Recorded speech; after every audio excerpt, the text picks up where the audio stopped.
Hello नमस्कार दोस्तों, एक बार फिर से स्वागत है हमारे इस यूट्यूब चैनल पर। आज हम बात करेंगे इंग्लिश लैंग्वेज के बारे में।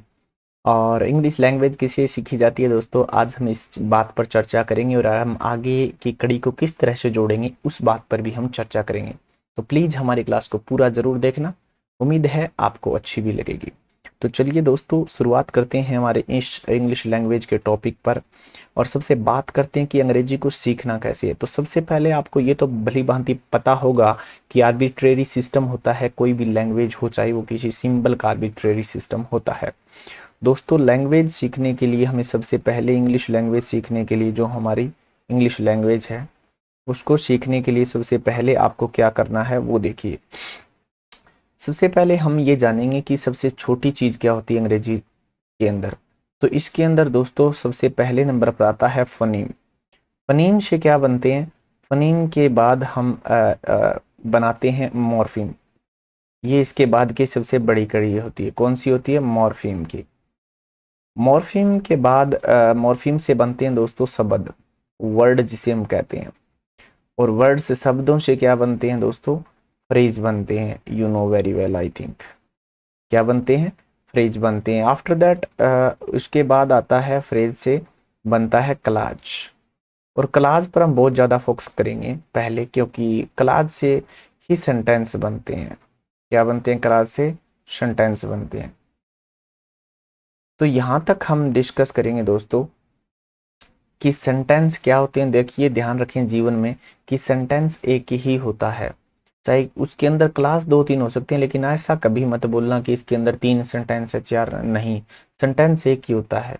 कभी भी ध्यान रखें अपने जीवन में, उसके अंदर क्लास होते हैं, सेंटेंस नहीं होते।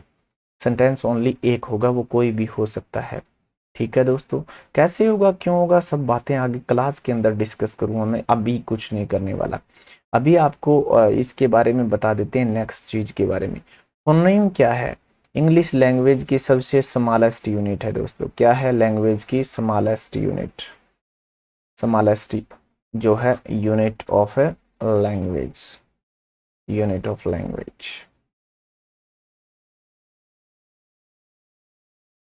ये स्मॉलेस्ट यूनिट तो है, लेकिन ये क्या है? ये भी स्मॉलेस्ट यूनिट है, लेकिन ये अर्थ के आधार पर है। किसके आधार पर है दोस्तों? अर्थ के आधार पर। क्योंकि इसमें अर्थ होता है, इसमें अर्थ नहीं होता, ध्यान रखें। अर्थ के आधार पर अगर पूछा जाए, मीनिंगफुल, मीनिंगफुल आधार पर, ठीक है ना दोस्तों। मीनिंगफुल देखें तो ये स्मॉलेस्ट है। कौन है? Morpheme, smallest unit of language.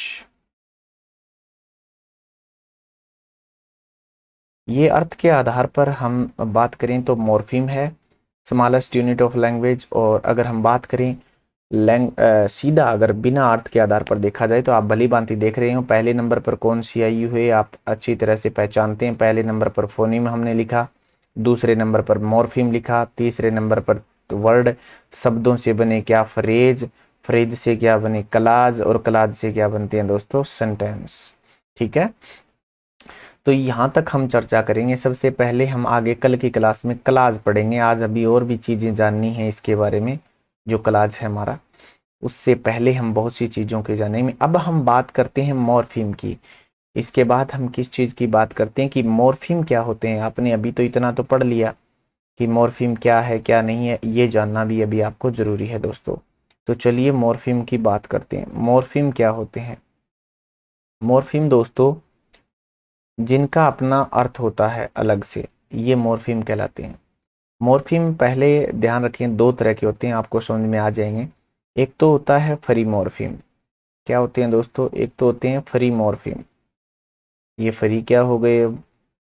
अब इसी से पता चल जाएगा, क्योंकि आपने देखो यहाँ आपने पढ़ा अर्थ है, अर्थ है तो मीनिंग तो निकलेगा इनका, तो मीनिंग होगा, वो सारे मॉर्फिम ही कहलाएंगे। शब्दों के मीनिंग तो होते ही हैं, लेकिन शुरुआत में मीनिंग किसके होते हैं? मॉर्फिम के भी तो होते हैं।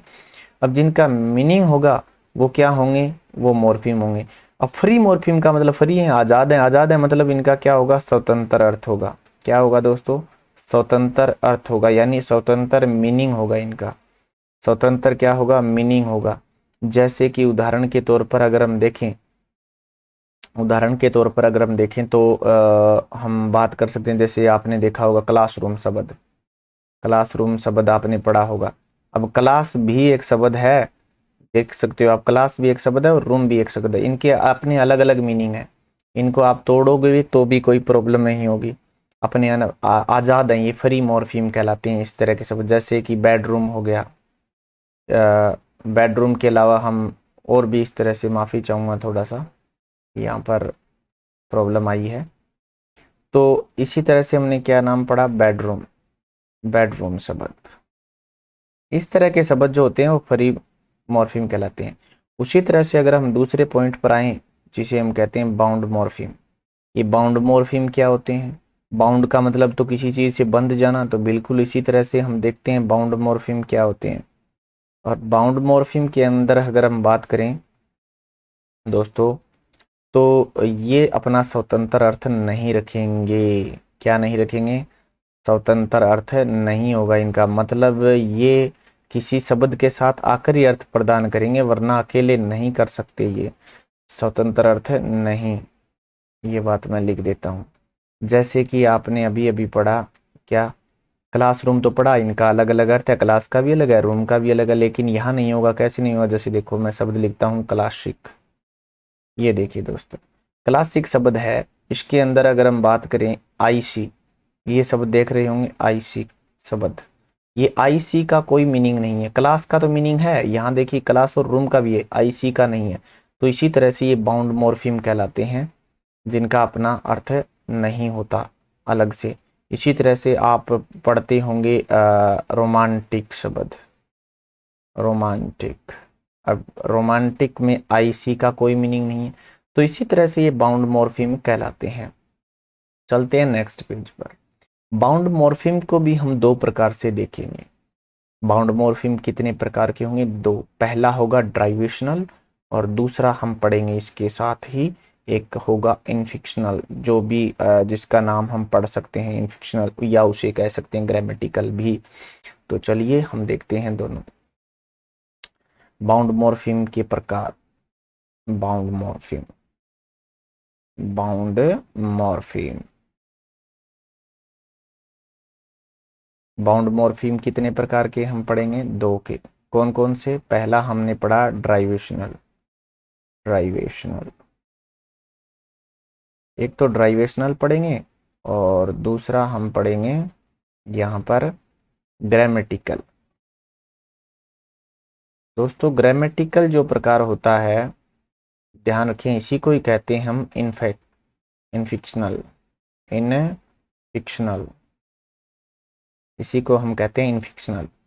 ये जो ड्राइवेशनल्स होते हैं, ये आप ध्यान रखें, ये हम पढ़ेंगे कि जो हमारी जो डिक्शनरी होती है उसके अंदर ये शब्द पक्के मिलेंगे। कौन कौन से मिलेंगे? ड्राइवेशनल वाले, ये डिक्शनरी में होंगे।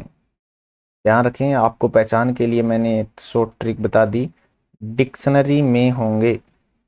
ये कहाँ होंगे? डिक्शनरी में होंगे। कौन होंगे डिक्शनरी में? ड्राइवेशनल शब्द हैं जो, वो हमेशा डिक्शनरी में होंगे। जैसे कि काइंड, नेश, ये आपको डिक्शनरी में मिल जाएगा। जैसे कि इसी तरह से मैं एक और शब्द लिख देता हूँ, कॉमिक मिल जाएगा, फ्रेंडशिप मिल जाएगा। और डिक्शनरी में कितने ही शब्द हों, सारे के सारे लिख दो यहीं पर, जो भी आपको याद आता है।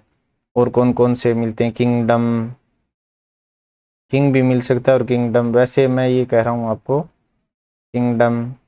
ये इस तरह के जो भी शब्द हैं दोस्तों, ये सारे डिक्शनरी में आपको मिल जाएंगे। और ये जो डिक्शनरी में मिलेंगे, ये सारे के सारे क्या होते हैं? ड्राइवेशनल होते हैं।